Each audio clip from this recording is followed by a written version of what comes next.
Dando continuidade aos estudos sobre o Reino de Kush, vamos falar sobre o período em que Meroe passou a ser a capital.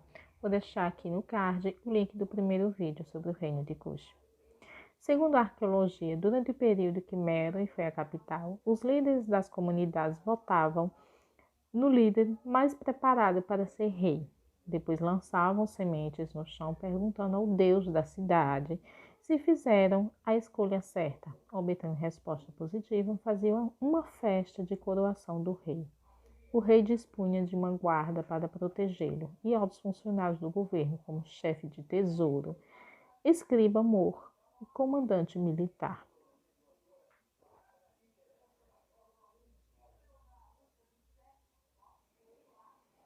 O ofício de militar era valorizado em Kush devido à sua proximidade com o Egito, que era um estado altamente militarizado.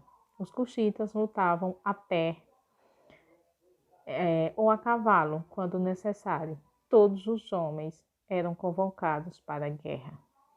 O exército cuxita e o poderoso exército egípcio se enfrentaram diversas vezes. Foi em Meroe que Kush desenvolveu a escrita meroítica, com um alfabeto de 23 sinais, em forma cursiva e hieroglífica, cujos principais registros estão em pirâmides construídas em homenagem a reis e rainhas.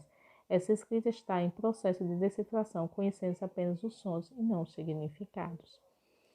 Falando sobre a sociedade cuxita, o rei e a sua família eram os dirigentes, estavam no topo da pirâmide, né?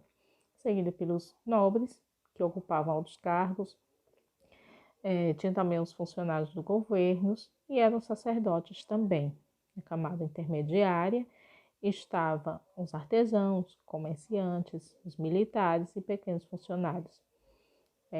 Logo abaixo estavam os agricultores e criadores de gado, que eram pessoas livres e que formavam a maioria da população meroítica.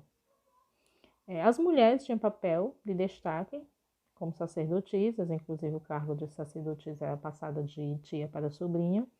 Eram também administradoras, chefe de governo, com o título de Candace. Candace quer dizer rainha-mãe, que era a mãe do rei, que assumia o reinado em algumas situações. Elas foram representadas nas paredes dos templos e pirâmides como mulheres poderosas. Uma poderosa Candace conhecida foi Amanichaqueta, de 42 a 12 a.C., que liderou a resistência ao poderoso Império Romano que conquistou Napata. E em 21 a.C., a rainha negociou um acordo de paz oferecendo uma faixa de terra ao norte de Kush e em troca manteve a soberania do reino, não pagando imposto a Roma.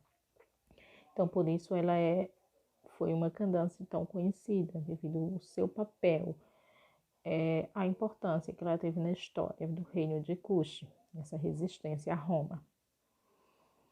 Enquanto Napata foi a capital, a principal atividade econômica era a pecuária. Eles criavam cabras, cavalos, burros, estes que eram usados para o transporte de produtos, né? Então, naquele período, a riqueza de cada um era indicada pelo tamanho do rebanho. Quando a capital passou para Meroe, em 580 a.C., onde as chuvas eram mais regulares, aumentou-se as terras irrigadas e ocorreu a expansão da agricultura. Eles passaram a produzir trigo, cevada e sorgo, entre outros produtos também que eram cultivados, mas os principais eram estes. Kush foi um dos maiores produtores de ouro, também do mundo antigo. Estima-se que chegou a produzir 600 mil quilos de ouro. Escavações em Meroe descobriram templos e muros folheados a ouro. O ouro era usado também em comércio com o Egito e Roma. Os governos exerciam controle severo sobre a extração e o comércio de minérios, garantindo seu poder. Esta extração é que garantiu o poder dos reis naquele período. O solo daquela região era rico também em ferro, pedras preciosas e rubi.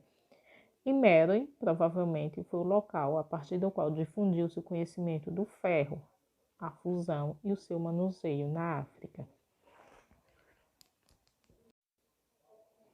Os artesãos cuxitas produziam cerâmica, joias, tecidos, entre outros. O artesanato era vendido para várias regiões do mundo antigo. De Meroe, que ficava localizada em uma encruzilhada das caravanas de comerciantes de várias partes da África, onde eles se encontravam, né? Então, de Meroe, as caravanas seguiam em direção ao Mar Vermelho, Rio Nilo até o Egito, sendo essa rota fluvial mais importante. Os reis construíram fortes para proteger esse comércio. As razões para o declínio de Kush são incertas. É provável que perderam essas rotas comerciais, essas rotas que eram a base de sustentação do poder do império, perderam para outros povos. Essa é uma das prováveis razões. Sabe-se que os primeiros séculos da era cristã, Kush começou empobrecendo, suas pirâmides se tornaram menores e rústicas, diminuiu objetos egípcios no território cuxita, e da civilização de Meroe restou vários monumentos, como pirâmides pequenas, sarcófagos de granito e templos religiosos. O reino de Kush durou até aproximadamente o século IV. Na região da Núbia surge o reino de Ashum, novo reino africano, localizado onde hoje é a Etiópia. Esse reino herdou a cultura meroítica com algumas distinções. Um exemplo dessas distinções, esse novo reino adotou o cristianismo, diferente da religião meroítica que eram politeístas.